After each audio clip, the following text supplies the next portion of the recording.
Muy buenas tardes, David. Hola, buenas tardes, Artur. ¿Cómo estás? Bien, hombre, muy contento de compartir esta charla. Desde luego, ya hacía unos cuantos días que no hablamos. Concretamente nos conocimos, no sé si recuerdas, en 2012, si no me falla la memoria, viniste a Andorra a hacer una conferencia que hablaba sobre los Anunnaki, la creación del hombre como esclavo primitivo. No lo recuerdo, no lo recuerdo. Fíjate que he estado en tantos sitios que ahora mismo... Pasa el tiempo, ¿eh? Yo la verdad es Sí. que, bueno, te conocí allí y sí que es cierto que había oído hablar de Sumeria, que había oído hablar de los Anunnaki, pero con ese detalle que expusiste tú jamás. De hecho, me quedé tan sumamente alucinado con toda tu conferencia que lo primero que hice fue agarrar una libreta. Yo siempre voy con blocs de notas y empezar a investigar todo el tema de los Anunnakis, de la antigua Sumeria, y ahí, bueno, ahí empecé pues, a descubrir todo un universo del que no era conocedor.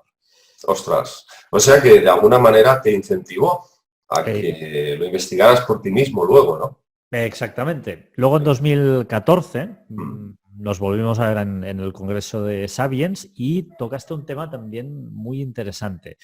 Secuestros e implantes alienígenas. Y bueno, Mm. nuevamente, bueno, evidentemente todas las personas que vinieron al Congreso se quedaron evidentemente boquiabiertas con toda la información que allí entregaste.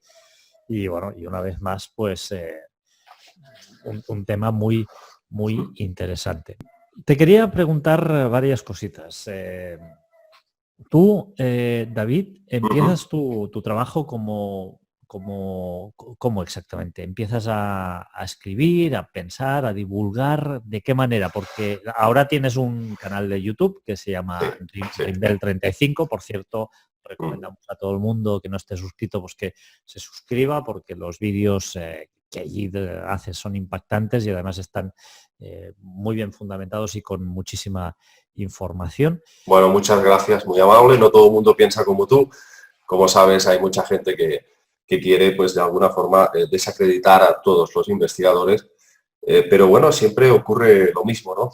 Cuando uno, de alguna forma, pues contempla otras posibilidades alternativas, somos blanco de muchos ataques, ¿no? Pero bueno, no hace falta más que profundizar un poquito en la historia y en los hechos históricos para ver que siempre ha habido una serie de fenómenos que vienen dados por entidades que no pertenecen a la especie humana.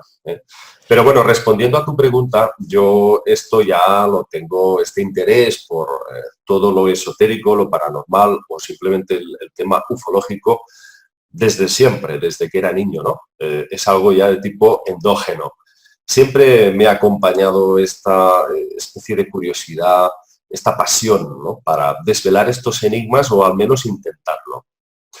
Y bueno, digamos que yo estuve más de 25 años trabajando, pero de forma clandestina, es decir, no me conocía nadie, no me conocía ni el tato.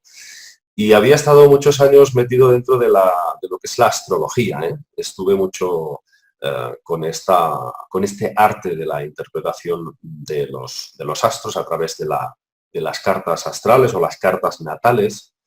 Y a partir de ahí yo ya conocía imagínate, a los 17 años tuve el honor de conocer a Antonio Rivera, que era el padre de la ufología en España, también Ignacio de Arnaude, un gran recopilador de datos, información, una biblioteca impresionante la que tenía este señor, por cierto fallecido recientemente.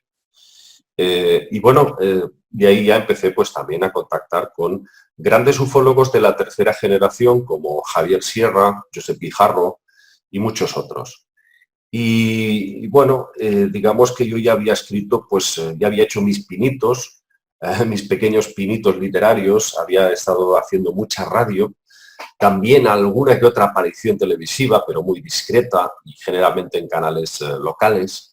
Pero bueno, yo ya estaba desde siempre investigando estas cosas, sobre todo leyendo montones de libros, montones de libros. Era de joven un ratón de biblioteca.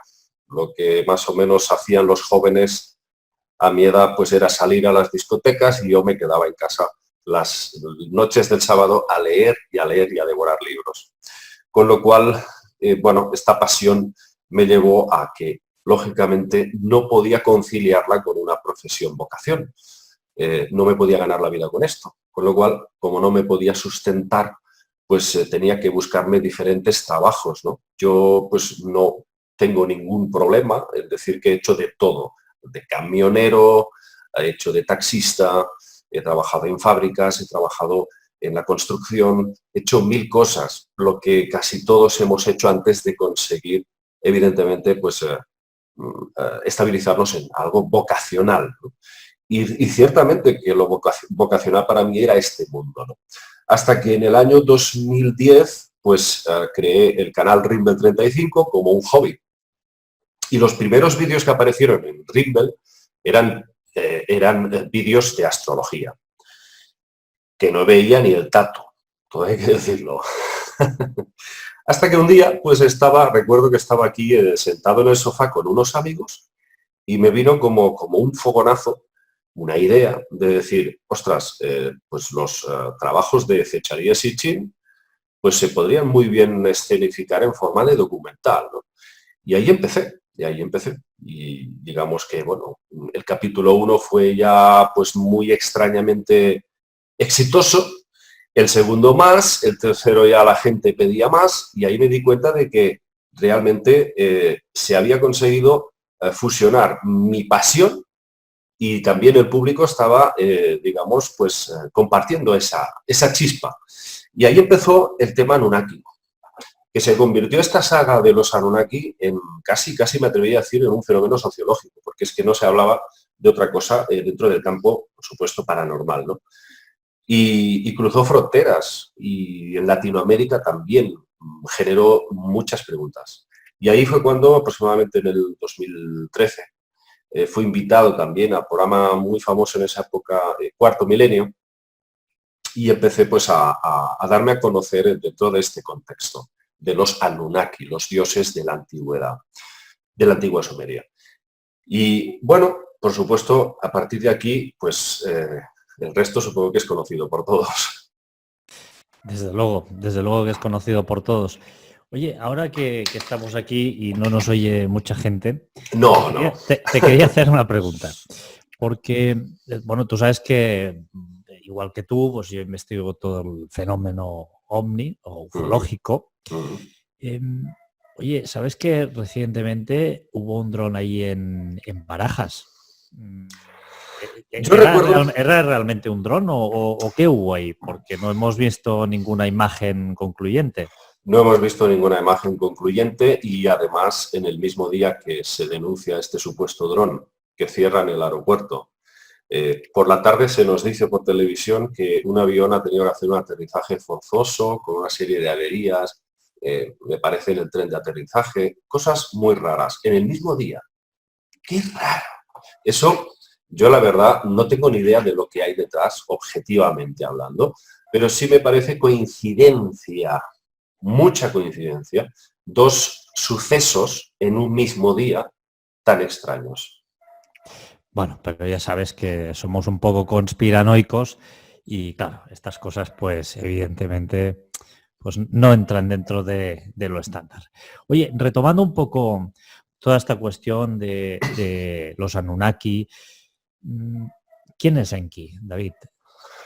Bueno, Enki, según los textos sumerios, es el padre de la humanidad, es decir, es el creador o recreador, que luego podemos hacer nuestras interpretaciones aparte con estudios posteriores, pero si nos ceñimos solamente en los textos sumerios, acadios y asirio-babilónicos, que unos beben de otros, por supuesto el germen siempre es el contenido sumerio, pues luego el resto de culturas pues le pueden revestir de diferentes capas esos mitos anteriores.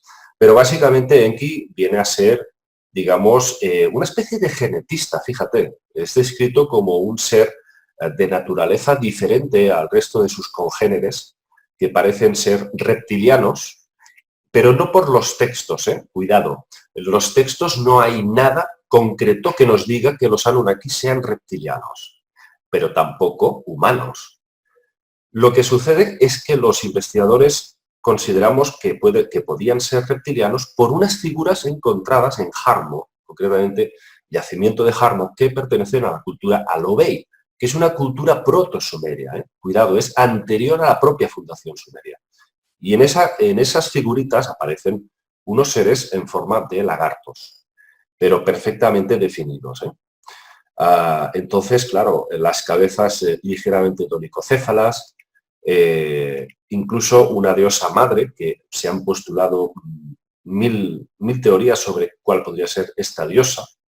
Algunos han dicho que era Mamitu Namu, o también llamada Damkina, una diosa creadora muy importante dentro de la mitología sumeria. Y bueno, y ahí vemos que sustenta, le da de mamar a uno de estos, a un bebé, con lo cual estaríamos hablando, curiosamente, de reptiles no ovíparos, sino mamíferos.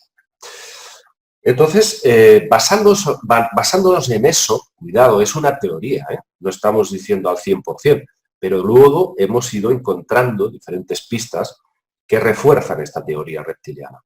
Lo que sí es cierto es que Enki es descrito como un genetista, alguien único en su categoría, vamos a decir, capaz de conocer las bases de la vida y de crear diferentes mestizajes, porque según esos textos, Enki no solamente es capaz de hibridar, mezclar, cruzar los genes de varias especies diferentes, no solamente eso. Es también capaz de coger materia inanimada, materia orgánica, y darle vida. Que eso, pues como tú sabes, dentro de la época medieval, los alquimistas, incluso creo que Paracelso lo cita, los llamaban los homúnculos, que también se podían crear a través de diferentes técnicas, creo que mezcladas, esperma, orina, me parece, mezclado con estiércol, todo metido dentro de un saco. Y algún que otro sortilegio medieval también encontramos, algún tratado esotérico y alquímico que nos habla de la forma de crear estos seres. Pero ya os digo, es sorprendente cómo los textos sumerios nos describen a un ser capaz de crear vida, ¿no?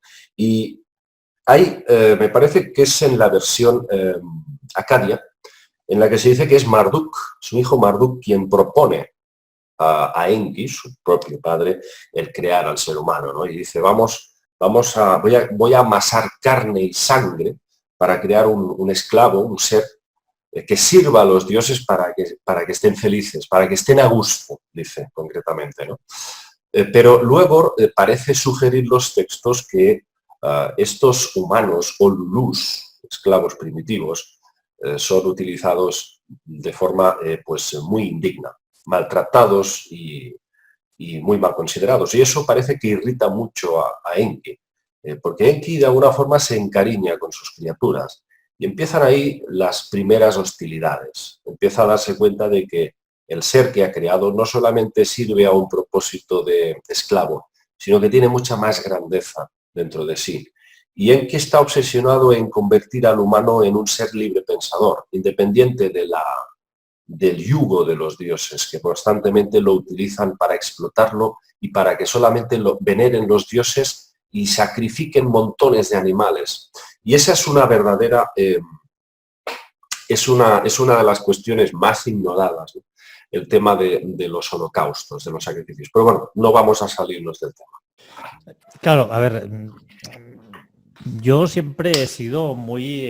claro, evidentemente aquí siempre estamos hablando de teorías, ¿eh? La teoría pues, de que Enki es el padre de la humanidad, la teoría de la evolución, la teoría de la creación, pero yo...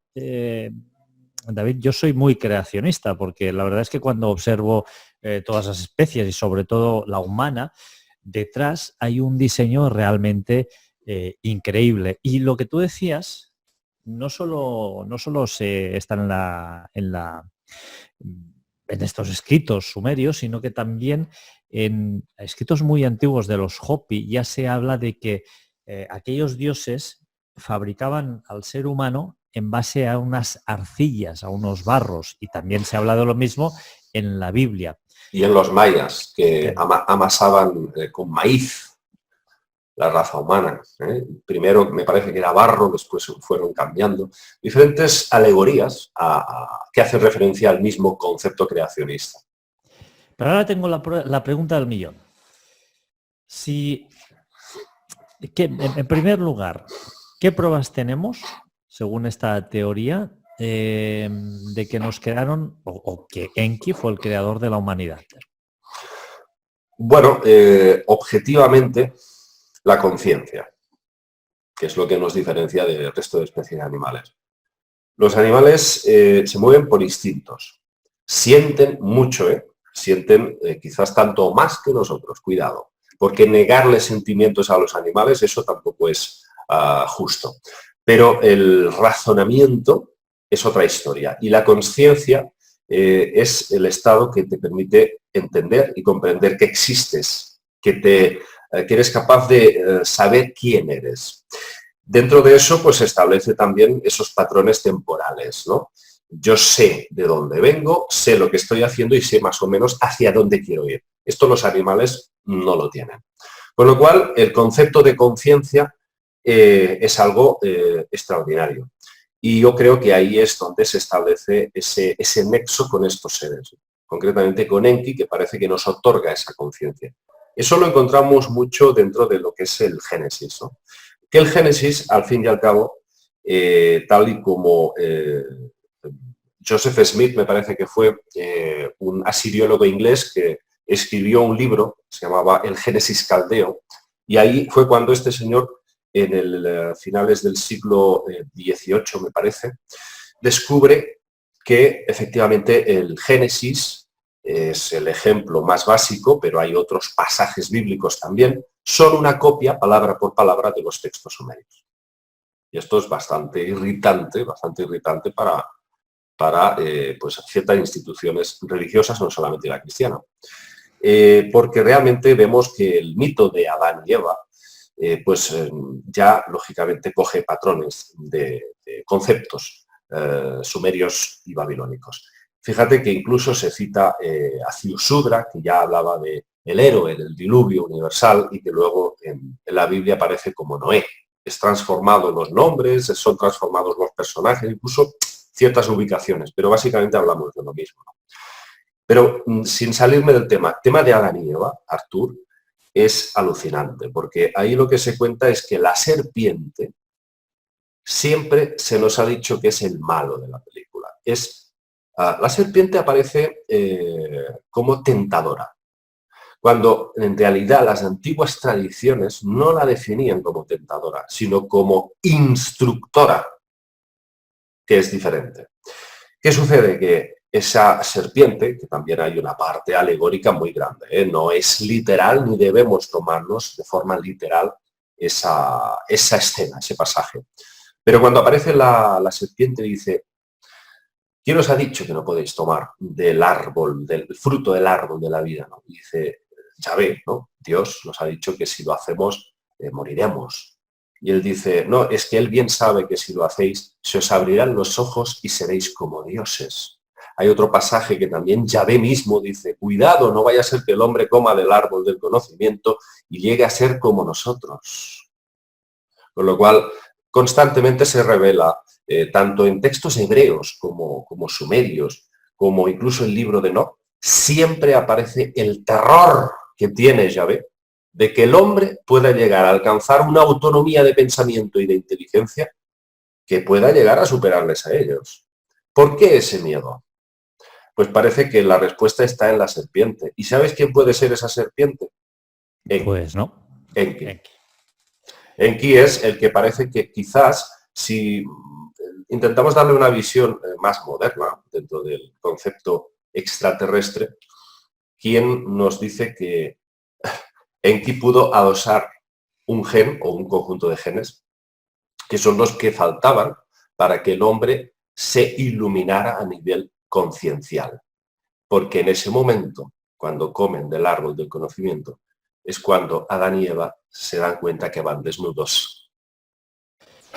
Y otra pregunta, una pregunta ya viene prácticamente, vamos, cae por su propio peso. Si Enki nos creó, quién creó a Enki. Está bien especificado en los textos sumerios. Enki es creado por An. Y An, en acadio Anu, es un ser que significa estrella, cielo, cielo.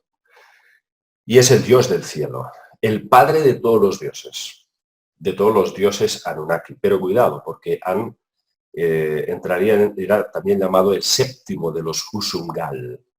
Y Usumgal es un término sumerio que significa gran dragón. Significaría eso, quizás, que An era una raza diferenciada de los Anunnaki, del resto de Anunnakis, incluso una raza diferente a la del propio Enki. No lo podemos asegurar, pero todo parece indicar que sí. Claro, pero es que a mí se me abre una duda aquí, ¿no? Al final es, vamos a volver al cristianismo. Supongamos que solo hay un Dios. ¿Quién creó a este Dios? ¿De dónde viene? Es que claro, esto es mucho más complejo de lo que parece. Pero es muy complejo, pero hay una forma muy sencilla de diferenciar las cosas. Es decir, hablamos de forma metafórica y aquí mezclamos todo. Y esto no puede ser. Tenemos que separar lo que es la parte física, biológica y la parte espiritual, metafísica. Para mí, lo que explica la Biblia y lo que explican todos y cada uno de los textos de todas las culturas del mundo, nos hablan de seres que no tienen nada que ver con Dios o dioses etéricos, espirituales o creacionistas a un nivel metafísico. No, no, no. Se refieren a naves espaciales físicas, ovnis, que bajan, que se abren las puertas, que ven luces, que ellos creen que todo eso es simplemente dioses. Y los seres son biológicos de carne y hueso como nosotros. Y esto está explicado perfectamente en los textos.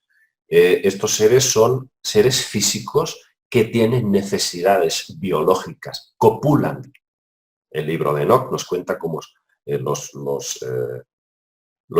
lo que serían los Igigi, en la versión sumeria, los Igigi, los vigilantes o los observadores, que ahí son llamados los vigilantes, bajan al monte Hermón para copular con las mujeres terrestres. Es decir, hay una necesidad biológica que no debería de existir si fuesen seres celestiales, con esas alas. No, eso es una cosa, digamos, que no tiene nada que ver con ese concepto etérico.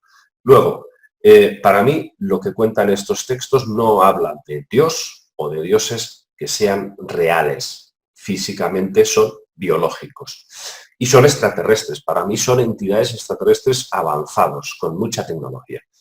Otra cosa es la parte místico-religiosa, místico-filosófica, que podamos considerar que haya un Dios como energía creadora de todos los arquetipos de la divinidad. Eso es ya otra cuestión. Pero hay que saber dividir una cosa de otra, porque aquí se ha mezclado todo. El resultado es que estamos en un planeta, el planeta Tierra, nos crearon los Anunnakis y ahora pregunto yo, ¿con qué fin? ¿Seguro que estamos en un planeta? Esa es otra pregunta, es otra pregunta muy interesante porque, mira, yo muchas veces me la he hecho porque hay un vídeo muy interesante que recomiendo a todo el mundo que pueda que lo vea, y es una chica que está estirada en un parque y mira hacia arriba y ve el universo y ve que empieza a viajar y aquello no tiene fin. Y de repente, cuando está ya de entrada en la galaxia, vuelve a entrar hacia adentro, vuelve a pasar la estratosfera, vuelve a llegar a la Tierra y esa imagen entra dentro de su ojo y dentro de su ojo hay otro universo. Es decir, ¿dónde estamos? No lo sé, esa es una gran pregunta, pero ¿con qué fin estamos aquí, David? ¿Con qué fin estamos aquí? ¿Es la Tierra una especie de campo de concentración de trabajos forzados? ¿Es una especie de campo de pruebas para estos seres extraterrestres? ¿Con qué fin nos crearon? Yo creo que las dos cosas, un campo de trabajo, una cárcel y un laboratorio viviente, para crear un vergel de vida, diferentes proyectos de vida, pero que realmente como estructura, como plano de diversidad, de organismos y de evolución, yo ya no tengo muy claro qué es realmente la Tierra. Porque, bueno, ahora mismo estoy en un momento en que estoy trabajando una teoría también, que tampoco quiero avanzar mucho porque aún la tengo muy en pañales, pero ahí hay ciertos puntos en los que si estudiamos ciertos elementos de la historia, parece que este planeta haya sido colocado, preparado, vamos a dejarlo así. Aquí hay algo que no encaja con los modelos convencionales sostenidos hasta hoy, incluso, me atrevería a decir, a nivel heliocéntrico. No digo que la Tierra sea plana, cuidado, no se me malentienda, pero tampoco lo niego, fíjate. O sea, bueno, si tú me preguntas si creo que la Tierra es plana, te diré que no, pero si me preguntas si creo que la Tierra es redonda, también te diré que no, no lo tengo claro. Aquí hay algo que no encaja, simplemente digo eso. No, lo que está claro, David, es que parece que alguien nos ha colocado aquí, no solo al planeta Tierra, sino también al planeta, bueno, al Sol, que es nuestra, sí, a la Luna, es decir, una serie de satélites. Tampoco me parece que el Sol esté tan lejos como astronómicamente se nos dice. Parece que son 149 millones de kilómetros. Colocado estratégicamente, porque no está ni muy lejos ni muy cerca, da el calor justo, o sea... Eso, sí, bueno, eso es lo que nos dicen los astrónomos, pero hay muchas cosas ahí que bueno, nos perderíamos. Nos perderíamos ahí. Sí. Bueno, mira, David, yo te tengo que trasladar unas preguntas de algunos oyentes del programa de Misterios Universales y algunos de ellos, por ejemplo, Claudio Sequeira, me dice que te pregunte sobre la hibridación genética, qué tipo de razas estarían involucradas y si los propios tendrían o habrían dejado un rastro en nuestro ADN. Bueno, yo en esto estoy convencidísimo de que un estudio genético profundo del ser humano ya se ha hecho, y no ahora, de hace décadas. Pero el resultado de todo esto no se nos va a permitir conocer nunca, porque ahí está y reside la base de todo. Es decir, de que ya nosotros mismos tenemos en nuestro ADN los vestigios de otras razas cósmicas, de familias estelares. Solo hay que ver lo que dijo Francis Crick, descubridor junto a James Watson de la doble cadena, la doble hélice de ADN. Ya dijo que el ADN humano no puede ser fruto de la sopa primigenia, no puede haber sido una cosa del azar ni de la casualidad, que es una auténtica ingeniería inteligente y artificial. Esto lo dijo Francis Crick.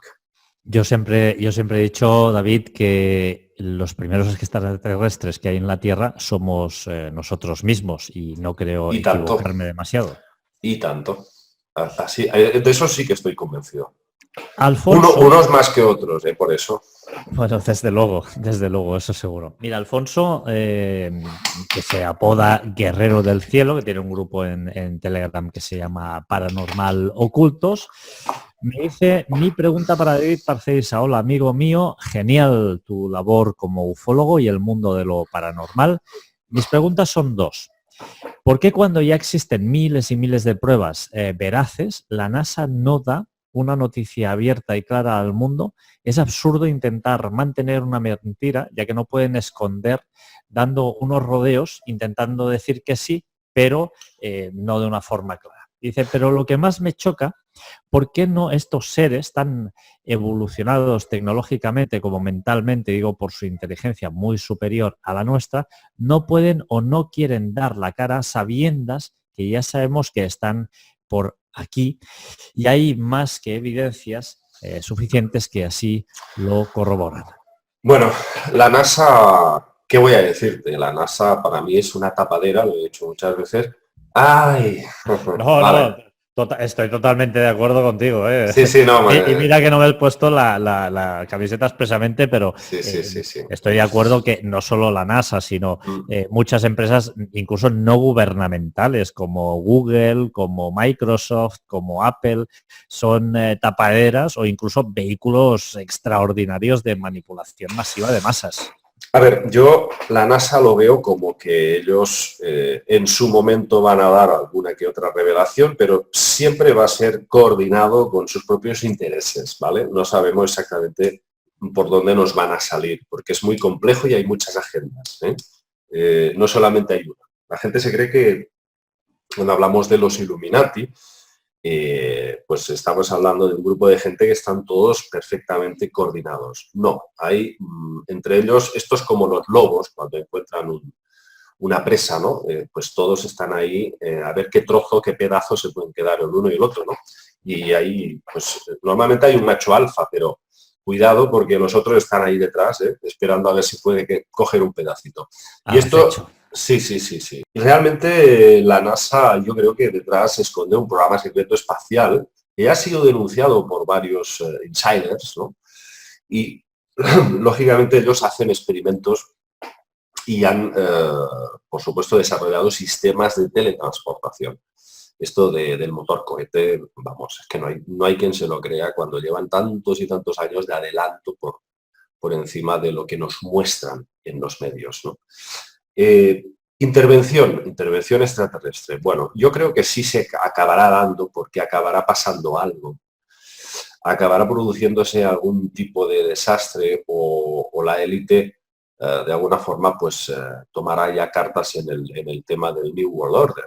Y al final pienso que sí, que van a intentar por todos los medios conseguir ese estado totalitario, ¿no? Y ahí es cuando se podría llevar alguna que otra sorpresita. Porque yo no creo que lo que pueda poner en riesgo a toda la humanidad se permita, ¿eh? Pero de ahí a que haya una intervención a largo plazo, a corto plazo, perdón, no lo tengo muy claro aún. Hay que estar muy atentos a las diferentes noticias que vayan surgiendo. Desde luego, muchas personas y algunas de ellas reconocidas por su gran labor en escritura. Por ejemplo, Eduardo Pons Prades se arriesgó a perder toda su reputación escribiendo ese famoso libro, Mensaje de otros mundos, en el cual ya nos advertía que si no reconducíamos esta situación, estos seres mucho más inteligentes y provenientes de otros planetas seguramente tendrían que tomar cartas en el asunto. Gustavo Sánchez te pregunta, me interesaría saber, David, ¿cuál es la naturaleza de los arcontes y por qué ellos son los arquitectos de nuestra realidad? ¿Cómo empezó todo y por qué ahora somos sus esclavos? Bueno, todo lo que sabemos de los arcontes viene de los textos gnósticos, ¿no? Y del mito de Sofía. Entonces, bueno, ahí parece ser que se utiliza a Sofía, que es considerada la pieza angular de la sabiduría, para crear todo este tinglado que es la vida, ¿no? Ahí, en esos textos, se nos habla de estos arcontes como criaturas pues, que se alimentan del miedo, se alimentan de nosotros y nos manipulan a través de la mente. Nuestra computadora es la mente. Lo que pasa es que si nosotros tuviésemos la capacidad de no escuchar tanto la mente y escuchar más nuestros pálpitos internos del alma, podríamos de alguna forma neutralizar la mente y acceder a una fuente de conocimiento mucho más amplia. Por eso, realmente, el alma tiene unas potencialidades que nos abrirían hacia un nivel de conciencia que es, vamos a decir, que es el concepto del micro-macrocosmos, ¿no? En lo pequeño está todo lo demás, ¿no? Como una fuente pequeña, a pequeña escala de lo que está más arriba, ¿no? Y con lo cual eso significaría que cada uno de nosotros, en nuestro interior, y eso es lo que es la gnosis, el gnosticismo, hay que buscar esa lucecita, ¿no? Pero esa lucecita solamente se encuentra a través de la autocontemplación, como ya insistía Platón también. De hecho, el gnosticismo acoge diferentes derivados del zoroastrismo y del platonismo, y nos incita a eso, a buscar, aunque sea pasándonos, yo qué sé, 2 semanas encerrados en una cueva, a oscuras, pero hacer ese trabajo de autoanálisis, de autobúsqueda. Hay gente que hace eso a través de tomarse peyote, ayahuasca o diferentes plantas solanáceas para acceder a esos estados, para salir de esta matrix mental, ¿no? Porque realmente los arcontes serían parásitos que se instalan dentro de nuestro campo mental. Y es a través de la mente por donde se nos domina. Pero si, lógicamente, accediésemos a un estado de conciencia desligado de esa mente, porque claro, el gnosticismo, aparte de hablar de los arcontes, habla también de que el mundo material es diabólico, es decir, para ellos es el mal, el mundo material. El problema es que nosotros somos almas que nos han metido encapsulado dentro de este enlace material. Y ese es el lastre que debemos de llevar hasta el día de nuestra muerte, que nos liberaremos. Me quedan dos preguntas, pues la verdad es que me hicieron centenares de peticiones, porque cuando dije, oye, voy a hablar con David Parcerisa, bueno, aquello fue una locura. Se colapsó el chat, ¿vale? Pero me quedan, he hecho una selección de las que me han parecido más interesantes y Yolanda Gil te pregunta, todos tenemos ganas de ver a extraterrestres y también a intraterrestres, pero ¿realmente estamos preparados para saber la verdad? ¿Tenemos la suficiente conciencia de amor incondicional y adaptación ante todo? Bueno, es muy buena pregunta. Yo creo que hay personas, sinceramente, que todo eso les va a suponer un trauma tan brutal, una sacudida en la cabeza como si hubiesen cogido un martillo y te hubiesen pegado un mazazo. Y se van a quedar completamente exhaustos, ¿no? Y para estas personas va a ser como partir de cero, fíjate, se les va a derrumbar todo, todos sus conceptos, todos sus hábitos, todo lo que habían estado construyendo se va a venir todo para abajo. Y si esto pasara, pues habría probablemente gente que incluso sería capaz de quitarse la vida, gente que, bueno, podría incluso haber casos de locura, gente que se volvería loca, no podría entenderlo. Luego también hay un porcentaje de la población que dentro de la devoción religiosa pues puede dar también ciertos brotes psicóticos o de tipo místico religioso, que eso también está encuadrado dentro de las enfermedades mentales. Por supuesto, hay personas que son tan fanáticas con sus credos o sus dogmas que esto puede derivar en trastornos psíquicos muy graves. Con lo cual, es un tema muy complicado y la pregunta es muy buena, porque las reacciones serían tan dispares, estoy convencido, pero muy dispares. ¿Por qué? Porque han llegado a la élite a dominar nuestras mentes y a confundirnos y dividirnos con los medios de desinformación de tal manera que las reacciones serían múltiples. Creo que estamos más confusos ahora que hace 2000 años, sinceramente. Desde luego las reacciones podrían ser, y de hecho han sido muy dispares, porque todos hemos visto también, por desgracia, suicidios masivos de sectas que esperaban la venida de unos seres que se los llevaran a otra dimensión o a otro planeta. Estos son cosas reales, tangibles y que han pasado. Mira, Susi Paz nos dice... Hola, cada vez hay más personas filtrando al público que las élites y las jefaturas de estados están llenas de seres no humanos cuya maldad es extrema, políticos, periodistas, en fin, que cuando entran en contacto con estos grupos de gobierno los descubren y parece que se callan, o por dinero o por miedo. ¿Qué piensas al respecto y qué propones para que los humanos podemos dejar a estos reptiles al descubierto, que todo el mundo los vea y sepa de ellos y así poder organizarnos de la mejor manera posible para quitarles el control del planeta? Es muy complicado porque mientras los seres humanos continuemos dentro de este sistema, de esta jerarquización de poder, sin despertar a nivel individual, porque al fin y al cabo lo más importante no es lo que podamos hacer, no podemos hacer nada. ¿Qué vas a hacer? ¿Desligarte del dinero? Si te quedas sin dinero no comes, te mueres. Con lo cual no puedes hacer nada. Estamos encadenados a nivel material. Lo único que podemos hacer es despertar a nivel conciencial, a nivel de despertar. Tomar conciencia. Y eso es lo que primeramente mueve todo, mueve todas las cosas. Primero viene la energía espiritual, que es la que crea, la que acaba cristalizando en actos. Y eso yo creo que, bueno, la base está en lo que incluso los físicos cuánticos ahora han descubierto, que el observador modifica lo observado. Creo que eso es lo más importante. En cuanto a los reptilianos, lógicamente es un tema complejísimo, porque fíjate que meter en el mismo saco a todos los reptilianos, que puede haber miles de especies diferentes, es absurdo, es ridículo. Es como decir que todos los seres humanos somos malvados. Con lo cual, yo creo que hay una casta de linajes genéticos híbrido reptilianos, que son malignos, muy malos, lo que tú quieras, que hacen rituales, que son ancestrales, que llevan una tradición pues con la sangre, etc. Pero también puede haber una parte reptiliana libremente consciente y que vibra con lo espiritual. Cuidado porque es que generalizamos mucho.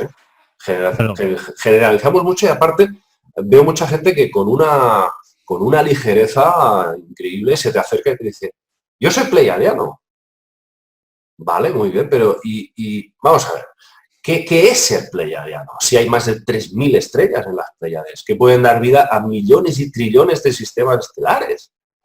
Cuando decimos pleiadiano, arturiano, andromedano, no decimos nada absolutamente clarificador. Porque es que es ridículo, no tiene ningún sentido. Y te digo una cosa, la mayoría de la gente que cae en eso, por ejemplo, esto es una moda que instauró Bárbara Marciniak, tú lo sabes, con su libro, Los mensajeros del alba, así se llamaba ese libro.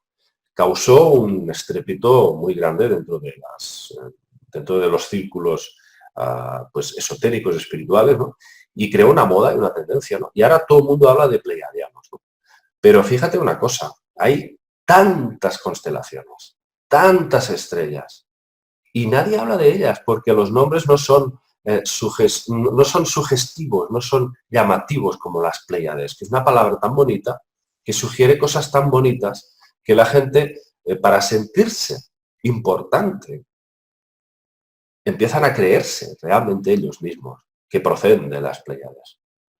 Y aquí hay un nivel de sugestión muy grande. Y eso de los extraterrestres ahora mismo está pasando como ha pasado siempre con otras religiones. Se convierte en un acto de fe. Cuando ya entramos en eso y dejamos de ser científicos y dejamos de razonar, podemos acabar adorando una piedra. Está claro, ¿eh?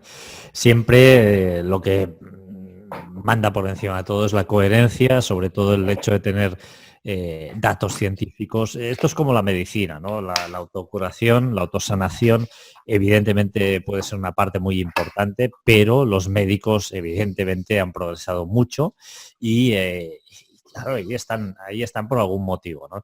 Y lo que sí que también observo, David, es que hay incluso una manipulación de las masas, incluso en este sentido, a conducirlos a decir que son arturianos o que son pleiadianos. Desde luego, desde pequeñitos ya incluso se nos encasilla en un sistema educativo. No te puedes salir de ese sistema educativo, fíjate, tienes que estudiar esas materias, todas esas reglamentaciones, y las tienes que estudiar porque si no, además puedes tener un problema con tus hijos, no los puedes sacar del sistema.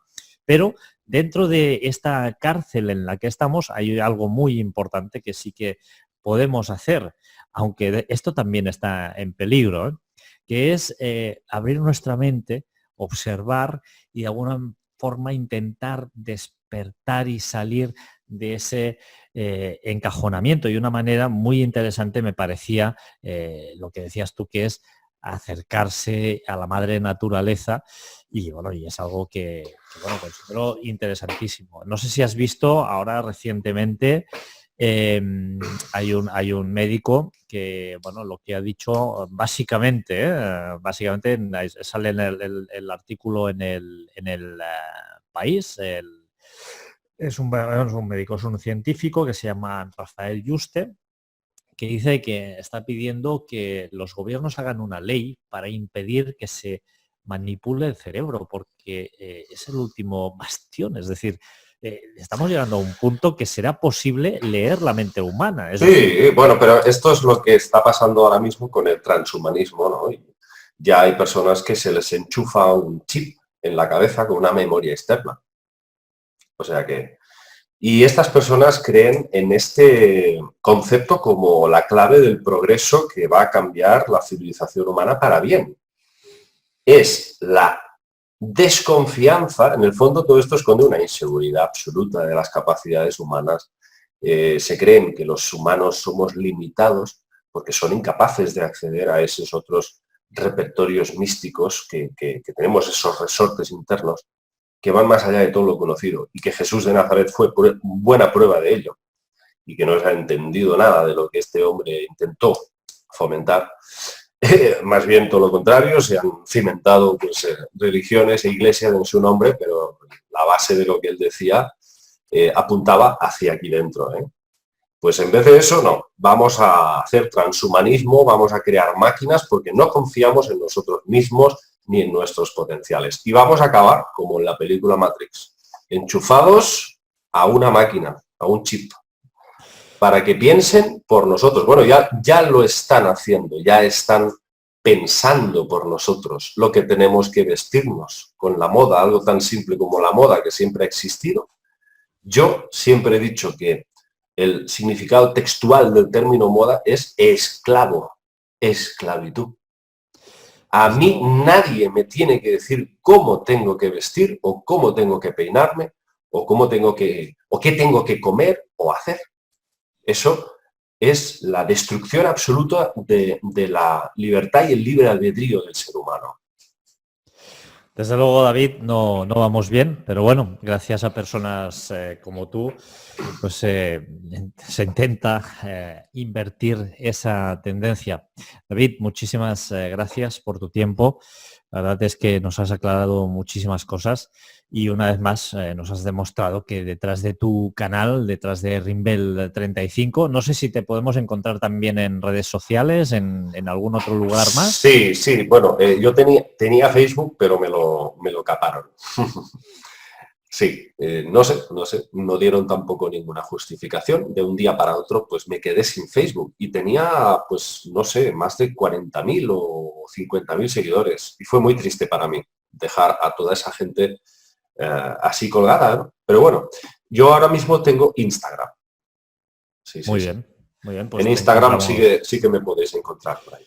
Y luego recomiendo a todo el mundo que pueda, pues que compre los libros de David, no solo porque tienen mucha información, sino porque están extremadamente bien escritos y muy documentados, y la verdad es que es un gozo y un placer. Hoy no tengo ninguno aquí, pero los tengo en Andorra y tengo bastantes, me parece que tengo 3 de los 4, y la verdad es que vale la pena, ya seas por muchas cosas, pero sobre todo porque está muy bien explicado todo el asunto que rodea